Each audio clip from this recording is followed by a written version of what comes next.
नमस्कार दोस्तों, enlighten world research foundation के द राइट पीपल में एक बार फिर आपका स्वागत है। आज हमारे बीच जनार्दन मिश्र जी हैं, जो पत्रकारिता जगत से बहुत लंबे समय से जुड़े रहे और एक विद्वान की भूमिका में इन्होंने समाज को अपना मार्गदर्शन दिया, अपना आदर्श दिया और अपने आने वाली पीढ़ी को कुछ ऐसे विषयों पर जागरूक किया जिसके विषय में आज हम इनसे बात करेंगे। नमस्कार जनार्दन जी, आपकी यात्रा के बारे में थोड़ा सा जाने, कोई हमारे दर्शक तो क्या जानना चाहें या क्या बताना चाहें, इस बारे में थोड़ा आप बताएं। ऐसा है मानो जी, मेरा जन्म 7 फरवरी 1952 को बिहार में डुमरांव थाना अंतर्गत हुआ था, जहाँ के बिस्मिल्लाह खां। अगर मेरे पिताजी के बारे में मैं विशेष रूप में बताया। फिर मैं मैट्रिक की एग्जाम पर ये था क्लास में, तो मैं अपने पैतृक गांव कराची आ गया। और मैं पढ़ने में काफ़ी तेज था। बिहार बोर्ड में तो मेरा अच्छा नंबर था ही। जब कॉलेज में मेरा एडमिशन हुआ बक्सर में, महर्षि विश्वामित्र कॉलेज में, तो वहाँ पर प्री यूनिवर्सिटी जो मैंने पास किया था, तो मेरा लॉजिक जो एक सब्जेक्ट था, उसके जो नंबर थे 56 कॉलेज में हाईएस्ट थे। और कॉलेज में साइंस, आर्ट्स, कॉमर्स के जितने विद्यार्थी थे, उसमें हाईएस्ट नंबर मेरा। फिर मैंने वहाँ पर अंग्रेजी और हिंदी की शॉर्ट हैंड सीखी और प्री यूनिवर्सिटी करने के बाद ही मैं दिल्ली चला आया। मेरे भतीजे इनकम टैक्स में ऑफिसर थे, बाद में चलकर कमिश्नर हुए, तो मेरे से उम्र में बड़े। यहाँ पर आने के बाद में मैं 71 में आया था। अगर 72 में मलिक इंटरनेशनल गारमेंट्स नाम से एक एक्सपोर्ट हाउस था, उसमें मैं एज ए स्टेनोग्राफर लग गया। वो दौर था कि दिल्ली में सिर्फ 7 एक्सपोर्टर थे, जो एक्सपोर्ट गारमेंट्स एक्सपोर्ट इतना बड़ा, लेकिन उस समय 7 एक्सपोर्टर थे। उसमें से मेरा वहाँ का भी था। अगर कुछ दिनों के बाद मैं वहाँ पर इंचार्ज बना और 73 में उस इतनी बड़ी कंपनी का मैं प्रोडक्शन मैनेजर बन गया। आगे चल कर के गारमेंट्स लाइन में सफ़र होते हुए, गारमेंट्स लाइन का जो सबसे मेरा गोल्डन पीरियड था वो 82 का था, जो मैं रेंगलर्स जींस का सीनियर प्रोडक्शन मैनेजर था। और मेरे ही गाइडेंस में इंडिया में रेंगलर्स जींस की वो सेटअप हुआ था, रेंगलर जींस। और रसिया को हम एक्सपोर्ट करते थे। आप ही की कंपनी बनाते थे? हाँ, हमारी कंपनी इंडिया में सेटअप हुई थी, माल्टा से आई थी। और mister John Gate, mister Reno, सब मेरे अंडर में काम करते थे। बड़ा ऑर्गेनाइजेशन था, हजारों लोग काम करते थे। आगे चल करके कुछ अरसे के बाद मैंने अपना बिजनेस शुरू किया, हम और मेरे एक दोस्त थे। लेकिन 84 के दौर में काफ़ी नुकसान हुआ, जो काफ़ी आगजनी वगैरह हुई, उसमें नुकसान हुआ। उसके बाद थोड़ा सा मैं डिस्टर्ब भी हुआ और कविताएं वगैरह करता था। और मैं 87 से मैं लेखन के क्षेत्र में आ गया। बीच बीच में रेंगलर्स जींस में जुड़ने के कारण मैं बहुत बड़ी कंपनियों में जहाँ भी जाता था सर्विस कर लेता था। रेंगलर इंडियन हैंडीक्राफ्ट में प्रोडक्शन मैनेजर रहा, ऐसे करके। और एक बात आपको ये मैं बताना चाहता हूँ कि जब मैं 5वीं में पढ़ता था, उस समय पद्म भूषण, हिंदी भूषण, जिसे निराला जी हिंदी भूषण कहते थे, श्री पूजन सहाय जी जो हमारे गांव के पास ही थे, वो आए थे, 2-3 बार आए थे। ये बात मैं आपको 59 साल की बता रहा हूँ। तो मेरे से पूछे कि आप किस क्लास में पढ़ते हैं पंडित जी? मैंने कहा कि मैं 5वीं में पढ़ता हूँ। तो पंडित जी ने कुछ सिखाया है? मैंने कहा कि रामचरितमानस की कई चौपाइयाँ उन्होंने याद कराई है और उस चौपाइयों में 2-3 चौपाइयाँ उनको सुनाई। कहीं पट करो विदेह कुमारी, सभोपमा कभी रही ठारी, कहीं पट करो विदेह कुमारी। तो बोले कि अरे पंडित जी, आप इसी उम्र में ही कवि बन गए। बाद में जब मैं बड़ा हुआ तब मुझे पता चला कि उनका कद कितना बड़ा था। और जयशंकर प्रसाद जैसे कमायनी ने लिखी, वो कोई भी अपनी कविता उनको दिखाए बिना प्रेस में नहीं भेजते थे। आपके प्रेमचंद जी ने रंगभूमि का संशोधन उन्होंने किया था, सुखपूजन सहाय जी ने, और जिसको उन्होंने समर्पित किया था।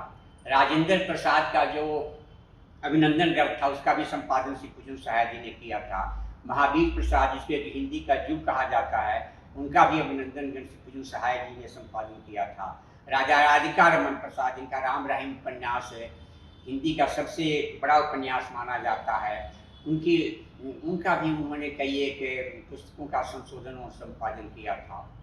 पढ़ने में मेरी विशेष रुचि थी। और बाद में मेरी बड़ा सौभाग्य है कि मेरी कविताएं, जिस मैं ये अजय जी को तो जानता था, लेकिन उनसे मुलाकात नहीं थी। और उन्होंने मेरी कविताएं हिंदी अकादमी में सुनी थी। जब मैं एक बार प्रोग्राम में मैं गया था तो मेरे से पूछे कि आप कौन। मैंने कहा कि जनार्दन मिश्र। तो क्या करते हैं? तो मैंने कहा कि मैं कविता लिखता हूँ। तो उन्होंने कहा कि अच्छा, आप कविता लिखते हैं? तो कविता लिखने वाला भी है और सुनने वाला भी है। तो आज चलिए कोने में जाकर बैठ गए। और मेरे पास कॉपी थी, उन्होंने कविताएं उस समय काफ़ी याद भी थी मुझे, उनको सुनाई। इसी बीच में सानी जी आ गए और उन्होंने बोला कि अजय जी ये क्या हो रहा है? बोला अरे जनार्दन जी की मैं कविताएं सुन रहा हूँ। तब मुझे पता चला कि अजय जी हैं और हिंदी साहित्य में इनका इतना बड़ा नाम है, और वो मेरी कविताएं इस भाव से सुन रहे हैं। तो ये बहुत मेरे मित्र कहते हैं जो बड़े विद्वान हैं कि आप तो उस रूप में बहुत ही भाग्यशाली हैं कि अजय जी जैसे व्यक्ति आपकी कविताएं उस रूप में सुनी है जिस तरह की आप कविताएं करते थे। उस दिन आपने कौन सी कविता याद है? ये हाँ, अज्ञा जी को जो आपने जी हाँ। जीने की चाहत है अंगारों पर चलने से नहीं डरते। जीने की चाहत है अंगारों पर चलने से नहीं डरते। अंगारे उनके पैरों तले स्वतः ठंडे पड़ जाते हैं। अंगारे उनके पैरों तले स्वतः ठंडे पड़ जाते हैं। रेंग रेंग कर जीने से बन जाती है पूरी कौम नपुंसक।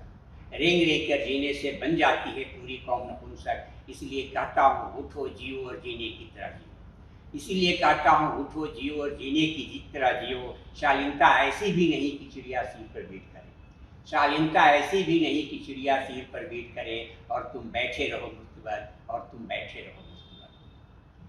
अगर जीने तो ऐसी कविताएं को आज वही बेघर हैं जिनकी ढल गई उम्र घर बनाते बनाते। आज वही बेघर हैं जिनकी ढल गई उम्र घर बनाते बनाते, और पड़े हैं फुटपाथों के हाशिए पर, और पड़े हैं फुटपाथों के हाशिए पर अनंत का दर में मरियल बेटों के साथ। और उन्होंने मेरे पीठ पर हाथ रखते हुए कहा कि अरे जनार्दन जी, आप ना आगे भी क्रम बढ़ाते रहिएगा और आप एक सुप्रसिद्ध कवि के रूप में आप जाने जाएंगे। और जब जाना कि ये तो अजय जी हैं जिन्होंने 7 तार सप्तक लिखा, और तार सप्तक में जिन लोगों का उन्होंने संपादन में कवियों को छापा वो आज अमर माने जाते हैं कि, और वो ऐसे विद्वान और मनीषी ने मेरी कविताएं उस रूप में सुनी, उसके लिए अपने आप को अहोभाग्य मानता हूँ। दोस्तों, एक ही सांस में अपने जीवन की यात्रा को सारगर्भित शब्दों के साथ और बड़े बड़े साहित्य जगत के दिग्गज महानुभावों के माध्यम से जोड़कर जो आज हमारे को जनार्दन जी ने बताया है, इससे एक बात तो साफ झलकती है, खुद अपने आप में एक सौभाग्यशाली या व्यक्ति हो सकते हैं या है भी, जिन्होंने इस तरह के विषयों के साथ अपने जीवन को जोड़ने का प्रयास किया है। द राइट पीपल सिर्फ इसी का एक जरिया मात्र है जिसके माध्यम से सही लोगों को आप तक पहुंचाया जाने का एक प्रयास बने, ताकि उनसे मिलने वाले अनुभव को, चाहे वो तन मन धन आत्मा गुण ज्ञान विवेक बल बुद्धि चेतना का कुछ भी अनुभव, कुछ भी सही विषय क्यों ना हो, आप तक पहुंच जाए और आपके निजी जीवन में कोई चेतना का कोई ऐसा चिराग जल जाए जिससे कि आप अपने भौतिक और आध्यात्मिक जीवन की यात्रा को इस प्रकार से सुगम कर पाए जिसको परमपिता परमेश्वर को भी आपके नाज हो जाए। यही प्रयास है। कविताएं मैं भी लिखता हूँ, जैसे आप सभी को पता है कि कौन है तू, क्या है तू, किस रूप की जहाँ में है तू, क्यों तूने धरती गगन बनाया, क्यों तूने गनी का प्रकाश दिया, क्यों तूने पवन चलाया, क्यों तूने मनुष्य को जन्म दिया, क्यों तुझसे दूर रहकर भी लोग डरते ढूंढते रहो तुझे शमशान में, क्या लोग सब ये जानते हैं। मंदिर घूमा मस्जिद घूमा घूमा काबा कैलाश में, फिर कुछ जाने कहते सुने तू है मेरे पास में, जो तू है मेरे पास में तो क्यों मुझसे बुरे कर्म करवाता, इससे भी जब तेरा मन नहीं करता फिर तू मेरे पुण्य धर्म करवाता। अक्सर दुनिया से पूछता फिरता हूँ तेरे होने का क्या कारण है, मेरी धरती पे जीने का क्या कोई सही निवारण है। इस प्रकार की कुछ जिज्ञासाओं के साथ चलते चलते आज जनार्दन जी के साथ मिलाप हुआ, भेंट हुई और राइट कुछ और बातें बतानी जी। तो उस विषय पर इनका मनोभाव आया कि मुझे वो बहुत सी बातें बतानी है, समय की सीमितताएं हैं, लेकिन फिर भी कुछ विषय हम बात करेंगे। कुछ विषयों की जानकारी आप देना चाहते हैं हमें, उसमें रुचि का विषय क्या रहा है और जिस विषय पर आप हमें जानकारी देना चाहेंगे अपने इस राइट पीपल के इस चैनल पर। ऐसे है कि मौलिक रूप से तो मैं कवि हूँ, लेकिन मैंने पुस्तक समीक्षाएं की है 1200 शुरू पर। ये हिंदुस्तान में गिने चुने लोग होंगे जो मेरे जैसे पुस्तक समीक्षाएं अच्छा, बुक रिव्यू किया, बुक्स रिव्यू किए हैं। अगर किस लेवल के बुक रिव्यू किया? उसमें आपका कविताएं हैं, कहानियां हैं, शोध प्रबंध है, उसमें लेखन, हाँ लेखन के और कई तरह के पुस्तकों का जो एक समीक्षात्मक रूप मैंने उसको किया। अगर मेरी 14 किताबें प्रकाशित हैं, 4 कविताओं की है। अगर कौन कौन सी किताबें बताएं? कविताओं में जो है पथराई आँखों में, अव्यक्त पीड़ा, तुमसे मिलने के बाद, अस्थमा का घाव। 4 किताबें बच्चों पर नेशनल बुक ट्रस्ट से आई है, नई सुबह, पराया धन, अभियान ऐसे करके। पत्रकारिता में 2 पुस्तक हैं, समीक्षात्मक पत्रकारिता, पत्रकारिता की कसौटी, जो कई विश्वविद्यालयों में पढ़ाई जाती है। हिंदी में कहानी की 2 किताबें हैं, दरख्ती ज़मीन और तुमसे सुबह होने से पहले। दरख्ती ज़मीन को 2008 में भोपाल में करवट कला परिषद ने रत्न भारती सम्मान से सम्मानित किया था, और मैंने अपने आप को सौभाग्यशाली मानता हूँ कि डॉक्टर कमला प्रसाद और पद्मश्री मंजूर के सामने उसको मतलब कि चयन किया था और कहा था कि इस साल की सर्वश्रेष्ठ कहानी संग्रह ये है। तो रत्न भारती सम्मान वहाँ से मिला है। और कई एक यूनिवर्सिटियों में मैं जाता हूँ एज ए जज बन करके। अभी आपका पिछले संडे को ही मैं था देहरादून में, डॉक्टर भूपेंद्र कुमार सिंह संजय की किताब आई है ज्ञानपीठ से, उपहार संदेश का, तो उसका संदेश का, तो उस किताब की मैं उस पर मुझे बोलना था। अगर डॉक्टर साहब तो थे ही उसमें, तो 7 तो पद्मश्री आए थे, अगर 2 वाइस चांसलर थे जो चीफ गेस्ट थे। एक प्रतियोगी के वाइस चांसलर डॉक्टर पोकारनाथ सिंह थे, आपके हरिद्वार के संस्कृत विश्वविद्यालय की वाइस चांसलर डॉक्टर सुधा रानी पांडे थी। अगर डॉक्टर अरुण जी थे जो कि जोगेंद्र नाथ अरुण जी, जो कि विद्वान पुरुष तो है ही, कई संस्थाओं के वो जुड़े हुए हैं। तो इस तरह का क्रम चलता रहता है, तो कहीं पर चीफ गेस्ट बन करके, कहीं अध्यक्ष बन करके, और कहीं पर आपके विशिष्ट अतिथि के रूप में जाता है। साहित्य के क्षेत्र में इतनी सारी जो विधाएं आपने दी, उसमें कोई प्रकृति को लेकर कुछ लिखा? हाँ, मेरे तुमसे मिलने के बाद में और आपके अव्यक्त पीड़ा में, तो उसमें प्रकृति से कई पृष्ठाएँ, यदि आपको मैं किताब दूंगा तो आप देखिएगा। तीर्थ किताब उसमें अनुभव वर्णन है, सौंदर्य का भी है। तो प्रकृति से तो घनीभूत मेरी कविताएं हैं, और आध्यात्मिक उसमें मिथक बहुत हैं, सागर ग्रंथों के, जिसमें राजा नहुस का हो या याति का हो, तो उसमें मिथक का ऐसे हमने प्रयोग किया है जो आज के संदर्भ में रेखांकित करके बात किया जाए तो आज के संदर्भ और पहले के संदर्भ को रेखांकित करके एक नया रूप आता है कि मिथक का हमारे जीवन में क्या है।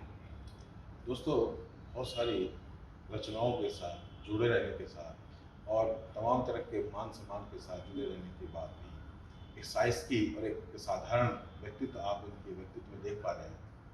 जनार्दन जी, प्रकृति को लेकर बहुत तेजी से नुकसान हो रहे हैं, जैसे कि आप देख पाते हैं, महसूस कर पाते हैं, क्योंकि आप चिंतनशील व्यक्ति हैं और चिंता और चिंतन दोनों में इतना अंतर रहता है कि वो विद्वान जो व्यक्ति होगा वो उसका चिंतन करेगा, और जो थोड़ा सा उससे कम सोच पाता है वो थोड़ा सा चिंता करेगा। क्योंकि आपने बड़े लंबे अरसे तक चिंतन किया है, तो माँ प्रकृति को लेकर आपका क्या चिंतन है, क्या कहते हैं, उसको कैसे आज की डेट में हम कर नुकसान कर रहे हैं और उसको कैसे ठीक किया जा सकता ऐसा है ये कि विकास तो हो रहा है, लेकिन विकास के क्रम में हमने पर्यावरण को बहुत नुकसान पहुंचाया है। ऐसी स्थिति आ गई कि हम जिस पहाड़ पर बैठे हैं उसी को काट रहे हैं। अब पहाड़ों की बात ले लीजिए कि वहाँ पर आवागमन के साधन के बनाने के चक्कर में हम वहाँ पर बम लगा करके विस्फोट करते हैं, और उस विस्फोट की प्रक्रिया में कई पत्थर दलक जाते हैं जो आगे चल करके भूस्खलन होता है, और बारिश होती है तो पहाड़ गिर जाते हैं। तो विकास तो होना चाहिए, लेकिन विकास उस क्रम में नहीं होना चाहिए कि पर्यावरण का नुकसान हो, क्योंकि जब पर्यावरण का नुकसान हो जाएगा तो विकास कितना भी हो जाए मनुष्य गर्त में चलता जाएगा। इसलिए सारी चीज़ों को करने के क्रम प्रकृति को हम विनाश करके, प्रकृति को गर्त में पहुंचा करके सुखी नहीं रह सकते हैं, तो वो विकास को हम विकास नहीं कर सकते। प्रकृति का संरक्षण करते हुए हम विकास करें और फिर उसको आगे बढ़ें, तब वो विकास का है, और वहीं विकास अस्थायी रहेगा। तो चाहे सरकार हो, चाहे सामाजिक स्तर पर जो भी कार्य करता है, जो भी काम करे, क्योंकि जब वो जल को प्रदूषित कर देंगे, पेड़ को काट देंगे, तो ऐसे हालत में तो स्थिति इतनी खराब हो जाएगी कि हमारा जो मौसम ही एक अस्थिर हो जाएगा, कब बारिश हो कब न बारिश हो। तो जब ऐसी स्थितियां आ जाएगी तो उस प्रदूषण के प्रभाव से तो मनुष्य खत्म हो जाएगा, तो उस विकास का कोई मतलब नहीं। इसलिए हम ऐसा विकास करें जो विकास मानव के साथ साथ प्रकृति के संरक्षण में भी सक्षम बने।